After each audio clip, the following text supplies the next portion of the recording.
बच्चों, आज 5 जून 2022 का दिन है। आज के दिन पर हम विश्व पर्यावरण दिन मनाते हैं और इसको बड़े हर्षोल्लास के साथ में पेड़ पौधों के लिए हम लगाते हैं और उनके संरक्षण के लिए हम शपथ लेते हैं। आइए उसी क्रम में हम आपको कुछ अपनी बात साझा करते हैं।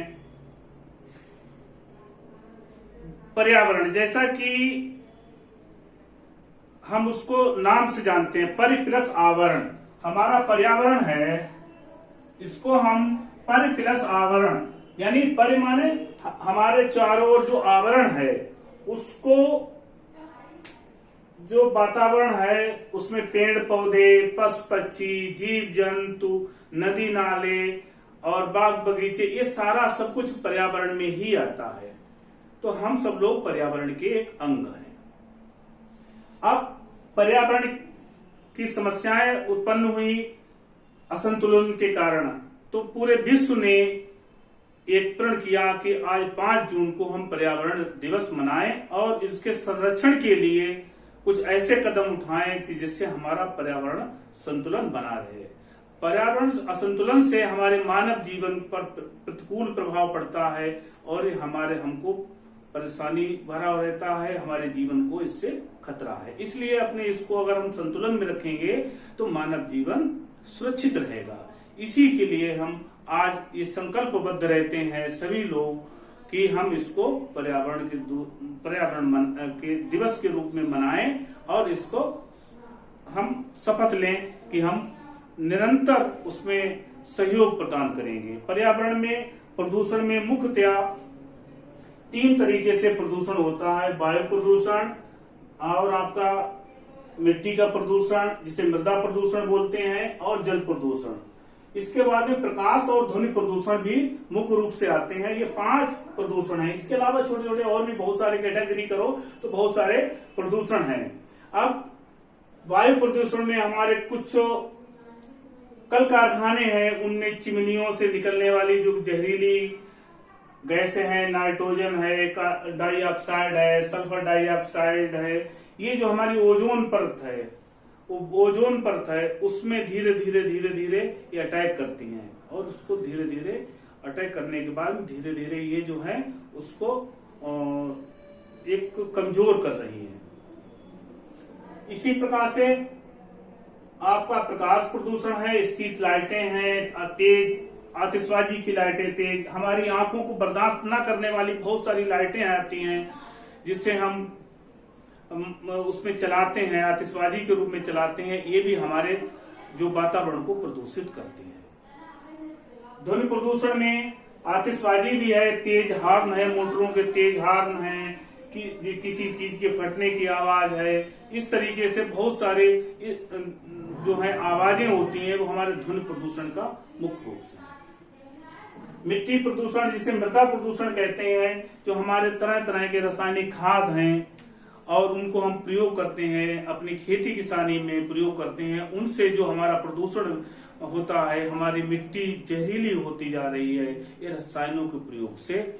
उसे हम आपका मृदा प्रदूषण, जिसे हम मिट्टी का प्रदूषण कहते हैं। मिट्टी के प्रदूषण में कोई भी चीज अगर हम उसको प्रयोग करते हैं तो वो जल में भी जाती है, तो जल प्रदूषण भी होता है। उधर से आपका कल कारखानों से निकला हुआ गंदा पानी, वो सब नदी नालियों के हिसाब से आता है, हमारे खेतों में सिंचाई के लिए हम लोग उसे एकत्र करते हैं, सिंचाई के रूप में प्रयोग करते हैं। वो भी हमारा विषैला पानी होता है, वो भी हमारे खेतों खलिहानों में जाता है, वो भी हमको प्रदूषित करता है और नुकसान पहुंचाता है। ये बहुत सारी चीजें हैं। आज के दिन हम संकल्पित होते हैं कि हम अपना विश्व पर्यावरण के दिवस के रूप में हम संकल्प लें और हम इसमें अपना भागीदारी, अपना हिस्सा सुनिश्चित करें। हम पेड़ पौधों को लगाएं और इसमें हम आपको ज्यादा बड़ी बात नहीं कहते हैं, हम 2-3 बातों से आपको निवेदन करना चाहेंगे और हम अपने आप स्वयं इसको अपनाते हैं। आप भी थोड़ी सी बात हमारे पे ध्यान दीजिएगा और हमारे अनुरोध को स्वीकार करिएगा। देखिए, हम बाजार जाएं, हम 1-2 किलोमीटर की यात्रा करें, या तो पैदल कर लें, पैदल अगर नहीं हम जा सकते हैं तो हम साइकिल का प्रयोग करें। साइकिल हमारी चाल को चौगुना करती है, प्रदूषण रहित है। कितनी बढ़िया है, हम अपनी चाल को चौगुना कर देते हैं। अगर हम 5 किलोमीटर जा रहे हैं प्रति घंटे के हिसाब से, ये आपको 20 किलोमीटर और ताकत लगा लो 25 किलोमीटर प्रति घंटे की रफ्तार से ये साइकिल चलेगी। तो हमें 1-2 किलोमीटर जाना है तो हम साइकिल का प्रयोग कर देंगे, मोटरसाइकिल का और दूसरे वाहन का प्रयोग नहीं करेंगे। दूसरी बात, पॉलीथीन का प्रयोग बंद कर दें। पॉलीथीन का प्रयोग बंद करने से हमारा बहुत कुछ संतुलन में हम लोग सहयोग करते हैं। उसके लिए कुछ नहीं कहना है हमको, आप बाजार जाएं तो 2-3 थैले बनवा लें, अपने कपड़ों के बनवा ले, जो पैंटें पुरानी हो जाती नए ले आए, जैसी अपनी श्रद्धा हो, जैसी अपनी व्यवस्था हो उस हिसाब से 4-5 थैले बनवा लें और उससे भी आप अपना साग सब्जी से लगा करके अपने गृहस्थी का सामान लेकर के आए। आपको और कुछ करने की जरूरत ही नहीं। पॉलीथीन में अगर दे रहा है तो आप उससे कहना अपनी पॉलीथीन अपने पास रखो, इसे हम नहीं ले जाएंगे, और आप संकल्पित होइएगा अपने थैलों से ही साग सब्जी लेके आइएगा। ये आप बहुत बड़ा योगदान करेंगे। दूसरी बात है, जब हम अपना किसी उत्सव मनाते हैं तो दोना पत्तल का प्रयोग करते हैं, गिलासों का प्रयोग करते हैं। इन्हें हम कागज का प्रयोग करें, हम ना हो तो स्टील के बर्तन उनका प्रयोग करें, जो हम एक बार कई बार उससे इस्तेमाल कर सकते हैं। दोना अगर पत्तल लें तो हम अपने जो पेड़ पौधों के बड़े बड़े पत्ते आते हैं और उनका हम प्रयोग करें, जिससे हम प्लास्टिक का प्रयोग ना करें। इसके बाद में शादी ब्याह में और भी फंक्शन में होते हैं, टिश्यू पेपर का लेते हैं। हम लोग बड़ा टिश्यू पेपर का इशू बना रखे हैं, तो हम उस टिश्यू पेपर को ना लेकर के हम आपको बताएं, हम आप रूमाल लेते हैं। रूमाल हमारे जेब में होता है, इसे हंकी बोलते हैं। ये रूमाल है, आप भी अपने पास रखिए, टिश्यू पेपर का इस्तेमाल ना करिएगा, जिससे कि ये टिश्यू पेपर भी पेड़ पौधों से ही कट के ही बनता है। जब पेड़ पौधों का नुकसान होता है, पेड़ पौधों से ही ये कागज बनता है, टिश्यू पेपर भी बनता है। तो आप टिश्यू पेपर का कम से कम उपयोग कीजिए और लोगों को भी सचेत करिएगा कि टिश्यू पेपर कम से कम प्रयोग करें। अब हम आते हैं कुछ योगदान, विशेष योगदान के लिए। जैसे कि आजकल गर्मियों में हम आम खाते हैं, लीची खाते हैं, और ठंडों में बेर खाते हैं, खजूर खाते हैं, आपके आड़ू खाते हैं, खुबानी खाते हैं, हम जामुन खाते हैं। हमने ये लिख रखे हैं, इतने सारे चीजें हम जो खाते हैं, इनकी हम गुठली अपने पास रख लें। गुठली को रख लें, कुछ नहीं करना, गुठली को रख लें। थोड़ा सा गोबर लें, थोड़ी सी मिट्टी लें और उस मिट्टी को गोबर एक गोल बना लें, गेंद टाइप की। ये इस तरीके से गेंद बना लें और ये गेंद बनाने के बाद में उसमें एक एक बीज, बीच बीच में एक एक बीज आप रखते जाइएगा और रखने के बाद इनको सुखा लीजिएगा। इनको सुखा लीजिए, बहुत सारे आप गेंदे बना लेंगे। मान के चलिए 100 बना लें, कोई 1000 बना ले, ठीक है। अब गोबर और मिट्टी को मिलाकर के इसमें बीच बीच में एक एक दाना रख लिया, वो किसी का बीज रख लिया। इन बीजों को हम गेंदों को सुखाने के बाद में अपने पास रख लेंगे। जब कभी यात्रा पर हम लोग निकलते हैं, हमारा परिवार कहीं जाता है, तो 1-1 किलोमीटर पे 2-2 किलोमीटर पे उसी रेशियो में हम किनारे, सड़क किनारे बहुत सारे पेड़ पौधे लगे होते हैं, उन पेड़ पौधों को उसी रेशियो में हम डालते चले जाएंगे। यानी जितनी दूरी पर पेड़ पौधे लगे हैं, सरकार द्वारा जो वृक्षारोपण किया गया है, उसमें हम अपना भी योगदान करते जाएंगे। इन गेंदों से होगा ये कि आगे जब बरसात आएगी तो इनमें अंकुरण हो जाएगा और धीरे धीरे अंकुरित होकर के ये अपना पनप जाएंगे और धीरे धीरे जब बरसात होगी तो ये आगे बढ़ जाएंगे, ग्रोथ कर जाएंगे। तो आपसे ये निवेदन है कि हम ये इतना तो सब कुछ कर ही सकते हैं अपने लिए, पर्यावरण के लिए। हम चिड़ियों का संरक्षण के लिए पानी रख लें, थोड़ा थोड़ा पेड़ पौधों में पानी देते रहें, कहीं पर भी मिल जाए। जलदान बहुत सारे लोग करते हैं। और पशु पक्षियों का संरक्षण शुरू कर दें। हम पशु पक्षी का संरक्षण, अगर हम पशु पालेंगे, दूध हमको ताजा मिले, गाय पालेंगे, भैंस पालेंगे, हम ताजा दूध मिलेगा और ताजा दूध बनने के बाद में जो गोबर होगा वो हमारी खेती के लिए उपयोग आएगा।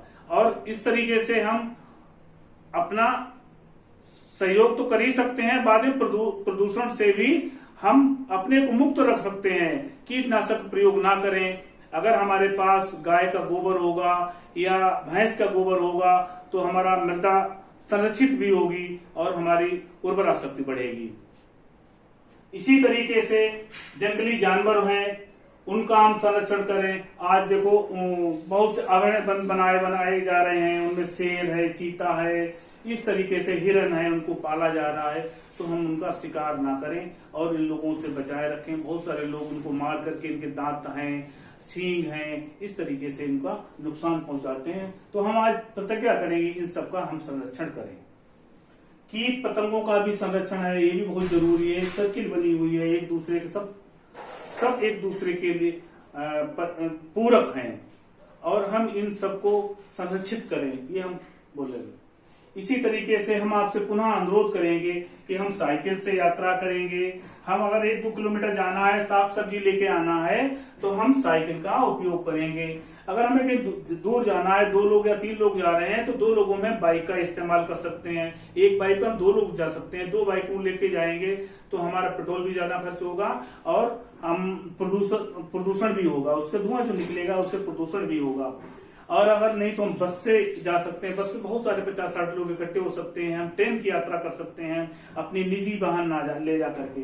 इसी तरीके से हम साग सब्जी लेने जाएं तो हम थैलों का प्रयोग करें। हमारे थैले हम बनवा लें, 4-6 कपड़ों के थैले बनवा लें, जिससे हम प्लास्टिक ना ला करके हम साग सब्जी लाएं। कुछ और जो खाद्य पदार्थ लेके आए वो हम अपने थैलों में लेके आए। इस तरीके से हम बहुत कर सकते हैं। दोना पत्तलों का प्रयोग ना करें, ठीक। टिश्यू पेपर का प्रयोग, दोना पेपर का प्रयोग, दोना का और पत्तल का प्रयोग करते हैं तो हम जो पेड़ों से पत्तों से बने हुए दोना पत्तल का प्रयोग करें।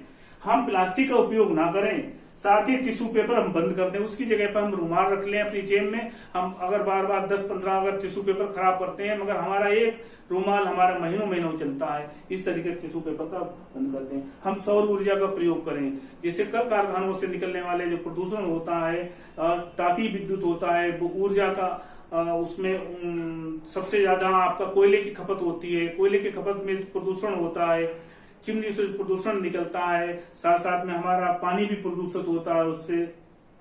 तो हम अपने घरों में सौर ऊर्जा का प्रयोग करें, जिससे हमारे एक तरफ बिजली भी बचेगी, प्रदूषण भी बचेगा। तो हम बहुत छोटी छोटी चीजों को ध्यान में रखते हुए हम प्रदूषण में अपना सहयोग प्रदान कर सकते हैं और वातावरण को प्रदूषित होने से बचा सकते हैं। आपने मुझे सुना, आप इसको शेयर करिएगा और बहुत सारे लोगों को बताइएगा। आपको बहुत बहुत धन्यवाद, बहुत बहुत धन्यवाद।